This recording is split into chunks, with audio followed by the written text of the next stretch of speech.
हमारा देश कैसा है? वैसा ही जैसा आप छोड़ के गए थे। यानी कि हम अभी भी अंग्रेजों के गुलाम हैं? नहीं, अंग्रेजों से तो हमें 1947 में ही आजादी मिल गई थी। अच्छा, तो अब तो हमारे अपने लोग देश चलाते होंगे ना? हाँ, तब तो देश काफी आगे बढ़ गया होगा। जब हमारे अपने लोग देश चला रहे हैं तो गरीबी और भ्रष्टाचार का तो नाम ही नहीं होगा। सबको बराबर हक दिया जाता होगा, किसानों और मजदूरों का अच्छा ध्यान रखा जाता होगा ना? नहीं, ऐसा तो कुछ नहीं है। तो कैसा है बताना मुझे। कैसे हमारे अपने नेता, हमारे आजाद भारत के नेता, 100 साल हो गए मुझे गए हुए, बताना। हमारे अपने नेता वो तो अपनी जेबें भरने में लगे हुए हैं। आने वाली 7 पीढ़ियों को नहीं बल्कि 700 पीढ़ियों को ना कमा कर खाना पड़े उस चीज के इंतजाम में लगे हुए हैं।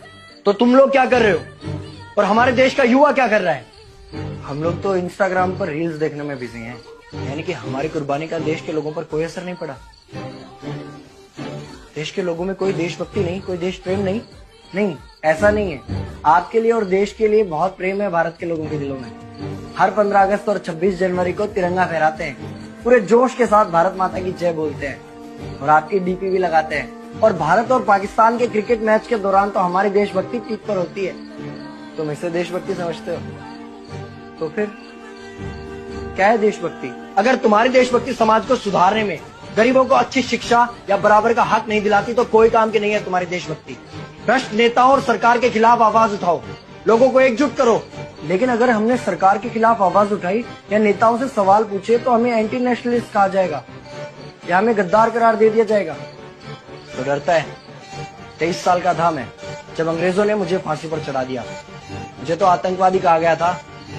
अगर अब नहीं जागे तो ये देश सोता रहेगा। ये सरकारें, ये नेता देश को बेच खाएंगे। इस भ्रष्ट सरकारी तंत्र से लड़ो। देश को क्रांति की जरूरत है।